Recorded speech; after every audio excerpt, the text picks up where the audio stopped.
వివిధ జిల్లాల నుంచి ఇక్కడికి విచ్చేసినటువంటి భారతీయ జనతా పార్టీ జిల్లా అధ్యక్షులు, రైతు బాంధవులు, రైతు మిత్రులు, రైతు రాజ్యం రావాలని రైతు శ్రేయస్సు కోసం మహేశ్వర్ రెడ్డి గారు చేపట్టినటువంటి 24 గంటల దీక్ష విజయవంతం కావాలనేటువంటి లక్ష్యంతో అన్ని జిల్లాల నుంచి అన్ని నియోజకవర్గాల నుంచి ఇక్కడికి తరలి వచ్చినటువంటి రైతన్నలకి ప్రింట్ ఎలక్ట్రానిక్ మీడియా మిత్రులందరికీ కూడా పేరు పేరున రైతు దీక్ష పక్షాన శుభాకాంక్షలు, అభినందనలు తెలియజేస్తా ఉన్నాను. దయచేసి వేదిక మీద ఉన్నటువంటి పెద్దలు, వేదిక మీద ఉన్నటువంటి కార్యకర్త బంధువులు అర్థం చేసుకోవాల్సింది, ఈ దీక్ష 24 గంటలు కొనసాగుతుంది కాబట్టి దయచేసి దీక్షను దీక్షలాగా కొనసాగించేందుకు వేదిక మీద ఉన్నటువంటి పెద్దలకి సహకరించాల్సిందిగా మీకు అందరికీ కూడా సవినయంగా అప్పీల్ చేస్తా ఉన్నాం.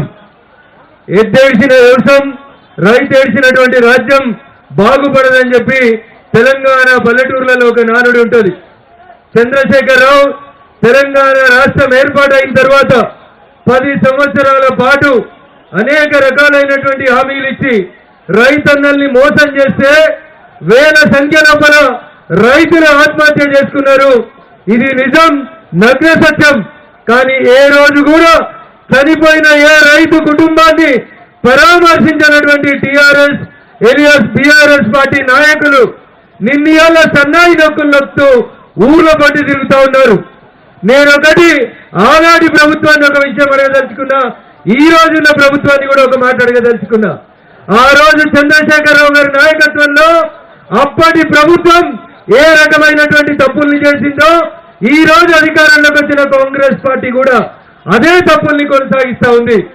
ఉదాహరణకి రైతు ఏ పంట వేయాలి, రైతు భూమిలో ఏ సారవంతమైనటువంటి నేల ఉంది అనే చూడడానికి భారత ప్రభుత్వం నరేంద్ర మోడీ గారి నాయకత్వంలో భూసార పరీక్షలు చేయాలని తెలంగాణ రాష్ట్రాన్ని ఎంపిక చేసి సుమారు 1200 కోట్ల రూపాయల్ని భూసార పరీక్షల కోసం ఇస్తే 10 ఏళ్ల అధికారంలో ఉన్నటువంటి చంద్రశేఖరరావు ప్రభుత్వం ఈ రోజు దాకా ఒక్క జిల్లాలో కూడా రైతన్నలకి భూసార పరీక్షలు చేసి సాయిల్ హెల్త్ కార్డు ఇవ్వనటువంటి దుర్మార్గమైనటువంటి ప్రభుత్వం నాటి చంద్రశేఖరరావు గారి ప్రభుత్వం అయితే అధికారంలోకి వచ్చిన 10 నెలలలో ఇప్పుడు వీళ్ళు పైలట్ ప్రాజెక్ట్ అని జిల్లాకు ఒక మండలాన్ని ఎంపిక చేసి ఇంకా మీనమేషాలు లెక్క పెడుతున్నారు తప్ప రైతులకి తన భూమిలో ఏ పంట వేస్తే ఎంత సారవంతమైనటువంటి నేల ఉంది, ఎంత దిగుబడి వస్తుంది, రైతన్న ఆత్మహత్య చేసుకోవద్దంటే ఏ రకమైనటువంటి పంటలు వేయాలనేటువంటి విషయంలో నరేంద్ర మోడీ గారికి ఉన్నటువంటి దూరదృష్టిని గత 11 సంవత్సరాలుగా తెలంగాణ రైతన్నలకు అందకుండా నాడు బీఆర్ఎస్ నేడు కాంగ్రెస్ రెండు కూడా ద్రోహం చేస్తా ఉన్నాయనేటువంటి విషయాన్ని మనం ప్రజలలోకి తీసుకెళ్లాల్సినటువంటి అవసరం ఉంది. ఇకపోతే రెండో విషయం, రైతన్న పంట వేసిన తర్వాత ఎక్కడన్నా పంట నష్టపోయి రైతుకు నష్టం జరగకూడదని ఫసల్ బీమా యోజన పేరిట నరేంద్ర మోడీ గారు ముందు చూపుతోటి రైతన్నల్ని దృష్టిలో పెట్టుకొని దేశవ్యాప్తంగా ఫసల్ బీమా పథకాన్ని తీసుకొస్తే ఎక్కడ మోడీ గారికి పేరు వస్తుందో అని గత ప్రభుత్వం 10 ఏళ్లు అమలు చేయలేదు. ఫసల్ బీమాని తెలంగాణలో ఆచరణలోకి తీసుకురాంది తెలంగాణలో చంద్రశేఖరరావు గారు అయితే అదే బాటలో రేవంత్ రెడ్డి గారు కూడా నడుస్తా ఉన్నారు. కాబట్టి నాటి టీఆర్ఎస్ పార్టీ 10 సంవత్సరాల్లో ఎంత బదనామైందో 10 నెలలలో రేవంత్ నాయకత్వంలో కాంగ్రెస్ పార్టీ కూడా అంతే బదనామైంది. అందుకని ఆ రెండు ప్రభుత్వాలకి భిన్నంగా ప్రతి చేనుకి నీరు, ప్రతి రైతుకి చేతికి పని ఇవ్వాలనేటువంటి లక్ష్యంతో భారతీయ జనతా పార్టీ నరేంద్ర మోడీ గారి నాయకత్వంలో దేశవ్యాప్తంగా అనేక సంస్కరణలు తీసుకొచ్చి రైతులకి 10 ఏళ్ల యూపీఏ ప్రభుత్వంలో ఉన్న ధరకి డబ్బులు ఇచ్చి ఎంఎస్పీని తీసుకొచ్చి రైతులను ఆదుకునేందుకు పనిచేస్తున్నటువంటి ప్రభుత్వం భారతీయ జనతా పార్టీ ప్రభుత్వం.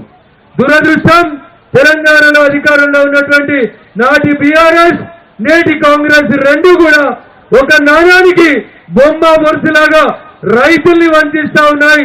పేరుకు రైతుల పేరు చెప్తా ఉన్నాయి తప్ప ఎక్కడ కూడా రైతన్నలకి న్యాయం జరుగుతలేదు. ఇందాక మా సహచర పార్లమెంట్ సభ్యులు గౌరవనీయులు అరవింద్ గారు ఒక సూచన చేసిరు. రేవంత్ రెడ్డి గారు ఎత్తేడ్చిన వ్యవసాయం రైతేడ్చిన రాజ్యం బాగుపడదు కాబట్టి తెలంగాణను ప్రయోగశాలగా మార్చి ఒక గొప్ప ఫామ్ హౌస్ ని కట్టుకొని ఎకరానికి ₹1 కోటి సంపాదిస్తున్నటువంటి చంద్రశేఖరరావు ఫామ్ హౌస్ ని స్వాధీనం చేసుకొని దానికి రైతు వేదికలు రైతులందరినీ తీసుకుపోయి శిక్షణ ఇచ్చేందుకు రోజుకొక శాసనసభ నియోజకవర్గం నుంచి రైతుల్ని ఫామ్ హౌస్ కి తీసుకుపోవాలి. ఆ ఫామ్ హౌస్ ని జాతికి అంకితం చేస్తావా తెలంగాణకు అంకితం చేస్తావా ఒక్కసారి కాంగ్రెస్ ప్రభుత్వం ఆలోచించాలి. అందుకని దయచేసి టీఆర్ఎస్ పార్టీ చేసిన తప్పుల్లే రేవంత్ రెడ్డి గారి ప్రభుత్వం కూడా కొనసాగిస్తుంది అని చెప్పడానికి ఇంకొక 2 ఉదాహరణల్ని మనం ఖచ్చితంగా ప్రజల్లోకి తీసుకెళ్లాలి. చంద్రశేఖరరావు గారి ప్రభుత్వం చెప్పింది ప్రతి నియోజకవర్గంలో ఒక నియోజకవర్గాన్ని సెలెక్ట్ చేస్తే 1,00,000 ఎకరాలకి నీళ్లు ఇస్తామని కాళేశ్వరం అనేటువంటి ఒక ప్రాజెక్టు పేరు చెప్పి 1,00,000 కోట్లు నాటి ప్రభుత్వం ఖర్చు చేసింది. దోసిండ్రా దాసిండ్రా కాంట్రాక్టర్లకు ఇచ్చిర్రా అనేటువంటి అంశాన్ని కొద్దిసేపు పక్కన పెడితే 1,00,000 కోట్ల రూపాయల ప్రజాధనాన్ని చంద్రశేఖరరావు గారి ప్రభుత్వం దుర్వినియోగం చేస్తే ఆ రోజు పిసిసి ప్రెసిడెంట్ గా మల్కాజ్గిరి ఎంపీగా ఉన్నటువంటి రేవంత్ రెడ్డి గారు ఏం చెప్పారంటే మేము అధికారంలోకి రాగానే ఈ 1,00,000 కోట్లని కక్కిస్తాం, ఒక హైకోర్టు సిట్టింగ్ జడ్జి తోటి విచారణ చేపిస్తాం, చంద్రశేఖరరావు అవినీతిని మొత్తం ప్రజాబాహల్యంలోకి తీసుకొస్తామని చెప్పి అలవి కానటువంటి హామీలు ఇచ్చి ఇలా సిట్టింగ్ జడ్జిలు దొరకలే కాంగ్రెస్ కి. ఎవరు దొరికిండ్రు? ఒక రిటైర్డ్ జడ్జిని పెట్టి దాని మీద విచారణ చేపిస్తా ఉన్నారు. వాళ్ళు దోషిన చరిత్ర అట్లుంటే ఇలా ఈయన కొత్తగా దోషినందుకు ఇంకో కొత్త కథ చెప్తున్నాడు. మూసీ పరివాహక ప్రాంతం, మూసీ ప్రక్షాళన, మూసీ నది పేరిట నేను భవిష్యత్తులో తెలంగాణకి 1,00,000 కోట్లతోటి ఇంకో ప్రాజెక్టు తీసుకొస్తా అని చెప్పి రేవంత్ రెడ్డి కొత్త డ్రామాని మొదలుపెట్టిండు. ఆయన ఒకటి చేస్తే ఈయన ఒకటి చేస్తా ఉన్నాడు. ఈ ఇద్దరికి కూడా నిజంగా తెలంగాణ రైతన్నల పట్ల ప్రేమ లేదు. కేవలం భారతీయ జనతా పార్టీ నరేంద్ర మోడీ గారి నాయకత్వంలోనే రైతన్నల కోసం ఆలోచిస్తున్నామనేది మీరు ఒకసారి అర్థం చేసుకోవాలని చెప్పి ఈ సందర్భంగా నేను మీకు అందరికీ కూడా సవినయంగా తెలియజేస్తూ ఈ దీక్ష తర్వాత ప్రతి గ్రామ పంచాయతీ కాడ ప్రతి చావిడి దగ్గర ఈయన మనకు తెలిసిన విషయాలన్నీ కూడా ప్రజాబాహల్యంలోకి తీసుకెళ్లి రైతన్నల్ని చైతన్యవంతం చేయాలి. కాంగ్రెస్ అధికారంలో ఉన్న 10 ఏళ్లలో ఇచ్చిన రైతుల మినిమం సపోర్ట్ ప్రైస్ ఎంఎస్పీకి ఈ రోజు భారత ప్రభుత్వం డబుల్ రేట్లు ఇచ్చి రైతులను ఆదుకుంటా ఉంది. కానీ కాంగ్రెస్ పార్టీ వరంగల్ డిక్లరేషన్ పేరిట కాంగ్రెస్ మేనిఫెస్టో పేజీ నెంబర్ 6లో రాసినట్టు ప్రతి రైతుకి ఓట్లకి క్వింటాల్కి 500 రూపాయలు ఇస్తామని మేనిఫెస్టో వరంగల్ రైతు డిక్లరేషన్ లో చెప్పి ఇవాళ బోనస్ పేరిట ఇస్తాన్న 500ని ఎట్లా ఎగ్గొడదామని చెప్పి దొడ్డట్లకి ఇయ్యం, సన్నట్లకి ఇస్తాం అని ఇట్లా కొత్త రకమైనటువంటి సన్నాయి నొక్కులు నొక్కుతుంది కాంగ్రెస్ పార్టీ.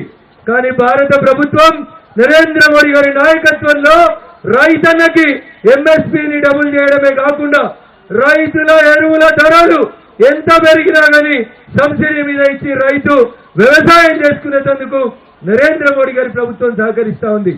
పీఎం కిసాన్ సమ్మాన్ నిధి పేరిట అర్హులైనటువంటి రైతులందరికీ కూడా ప్రతి ఏటా డబ్బులు ఇచ్చి వ్యవసాయానికి చేయూతనందించేటువంటి నాయకత్వం దూరదృష్టి కలిగినటువంటి నాయకుడు నరేంద్ర మోడీ గారు అయితే ఓట్ల కోసం అలవిగాని హామీలు జూటా హామీలు ఇచ్చి జుమ్లా చేసేటువంటి పార్టీ ఏదైనా ఉందంటే అది కాంగ్రెస్ పార్టీ తప్ప ఇంకొకటి కాదు. కాంగ్రెస్ అంటేనే 420 జనాలు నమ్మాల్సినటువంటి పరిస్థితిని 10 నెలలలో కాంగ్రెస్ పార్టీ తీసుకొచ్చింది. అందుకని దయించి రైతన్నలారా ఆలోచించుండ్రి.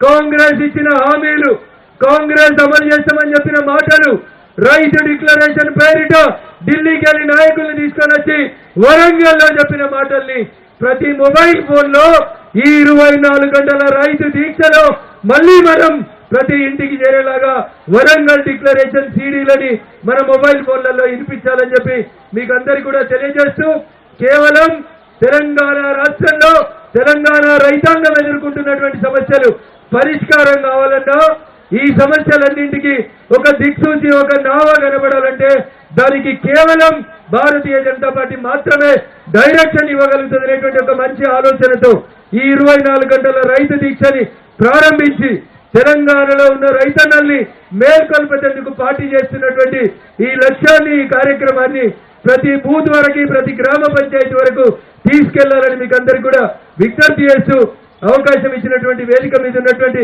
పెద్దలందరికీ, ముందున్నటువంటి రైతు బాంధవులందరికీ కూడా పేరు పేరున శుభాకాంక్షలు, అభినందనలు తెలియజేస్తూ సెలవు తీసుకుంటా ఉన్నాను. జై జవాన్. ఏమైనా స్లోగన్స్ ఏందాక పోవాలి? గీనే ఉంది సెక్రటరియట్ పక్కన, జర గట్టిగా చెప్పారు కదా, చెట్ట కింద మా అన్నలు గట్టిగా చెప్పాలి. జై జవాన్, జై జవాన్, జై జవాన్. రైతుల్ని మోసం చేసిన కాంగ్రెస్ ప్రభుత్వం వెంటనే గద్దె దిగాలి.